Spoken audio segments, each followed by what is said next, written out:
Olá, pessoal. Nesta aula, nós vamos trabalhar aqui testes em smart contracts. Neste caso aqui, em script, na rede BSV.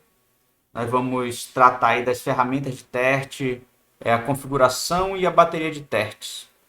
Mas, antes disso, é importante aqui frisar por que nós vamos tratar testes como uma questão primordial aqui dentro do contexto de smart contracts. Bem, todo software ele precisa de uma bateria de testes para ele ser validado. Smart contract não é diferente e o smart contract sofre de questões mais delicadas. Primeiro que eles são imutáveis, depois que eles são deployados na rede, depois que eles são colocados na rede. Eles lidam com ativos valiosos, tokens, criptomoedas e NFTs. Não necessariamente outros softwares não lidem com ativos valiosos, mas no caso de smart contracts, eles são primordialmente projetados para isso, né? E erros não podem ser corrigidos em smart contracts. Você teria que refazer o smart contract, na verdade. Algumas arquiteturas como Ethereum tem uma ferramenta que nós chamamos de adapter, que pode ser utilizado para fazer a interface entre um smart contract que precisou ser reformatado. Entretanto, essa ferramenta torna toda a manipulação do contrato mais cara, apesar de ser uma ferramenta interessante, mas a priori o smart contract ele vai ser modificado se ele precisar ser feito algum patch nele. E uma falha pode resultar em perdas financeiras milionárias para os, como nós chamamos, para quem emitir o token para os donos do contrato em si, né? Então, não é brincadeira. Então, você precisa tomar muito cuidado ao trabalhar com o desenvolvimento de smart contracts. Os benefícios de testes aqui: segurança, ele vai reduzir o risco de exploit. Isso é para todo tipo de software. A confiabilidade, que ele está funcionando corretamente.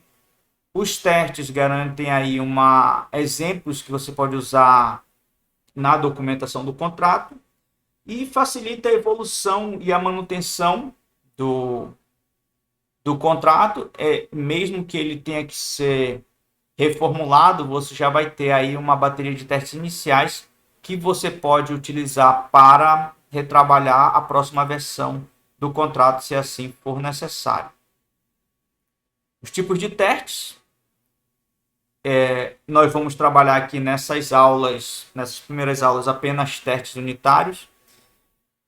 E eles são talvez os mais importantes aqui para você avaliar todo o contexto do contrato. É a primeira avaliação que a gente faz de cada contrato, se ele está totalmente funcional. A integração, você só vai para a integração se você aferir que ele está totalmente funcional e que você não corre o risco de ter um erro ali que você não esperava. Então, para isso, os testes unitários são essenciais. A integração vem numa segunda fase e ela pode ser feita nas redes de testes da blockchain. Testes de segurança, que vão simular ataques e usos indevidos. E aí, esse tipo de teste é um teste também que pode ser colocado ali no contexto de testes unitários, mas geralmente ele é feito dentro da rede. Então, você vai ter que pensar em situações onde você pode explorar qualquer vulnerabilidade que possa haver no contrato, não só em termos do contrato em si, mas em termos da integração. Porque a integração, geralmente, ela tem uma interface com front-end, principalmente, mas também com back-end.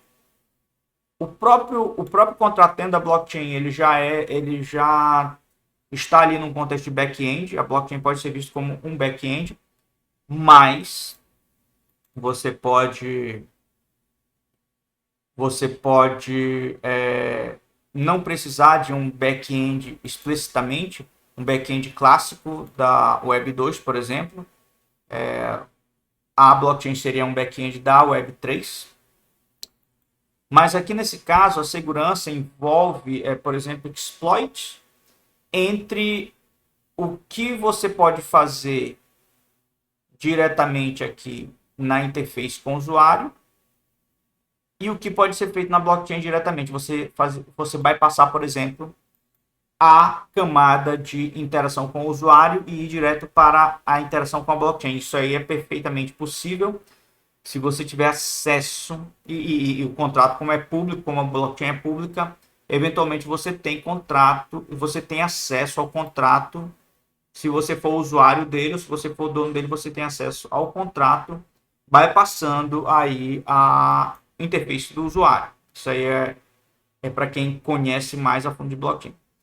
E testes automatizados vai averiguar ali a consistência de cada mudança que você eventualmente vier realizar dentro do seu contrato ou os estados do contrato. Isso aí também cai lá em alguma instância dentro de testes unitários.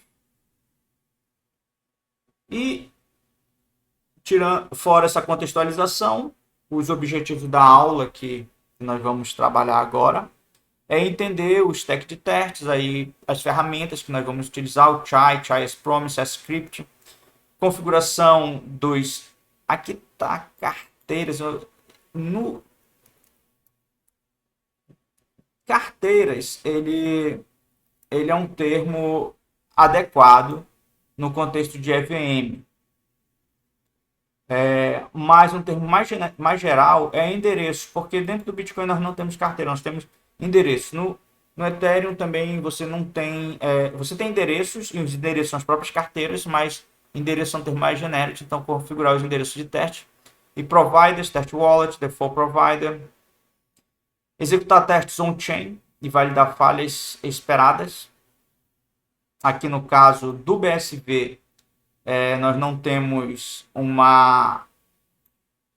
nó local que nos permita fazer os testes script localmente, então nós realmente precisamos fazer testes on-chain, então numa testnet. Isso aqui já facilita para a gente poder entender aí a interação com a testnet. E vamos cobrir alguns casos aqui: deploy, leitura, update, finalize e erros intencionais dentro, nesse primeiro instante aqui, dentro dos testes unitários. E aí as ferramentas, como já foi mencionada, Chai, Chai as Promise, que são... O Chai, na verdade, é uma ferramenta de acessão que ele vai verificar para você se algo realmente está acontecendo de acordo com aquilo que é esperado, de acordo com a promessa, né? Por isso que é Chai as Promise. O Script, nós vamos explorar o SDK para contratos em Bitcoin. Vamos configurar aqui os providers, test wallet, e esse aqui é um passo que nas outras blockchains, nas outras ferramentas como o Hardhat e o Anchor, eles são um passo que a gente não precisa tomar na primeira parte de testes, porque eles têm um nó local, mas como no Bitcoin nós não temos um nó local adequado para fazer esses testes, então a gente vai já trabalhar diretamente aqui ele sendo feito a interação na rede. Aqui nós vamos ter que trabalhar aqui as configurações locais de chaves privadas, né? Nesse arquivo .env e algumas chamadas aí da Watson Chain. Então, senhores, isso aqui é só uma introdução para a nossa aula de hoje. Nós vamos começar no próximo vídeo a explorar os testes aqui do Script. Fiquem com Deus e até mais, até o próximo vídeo.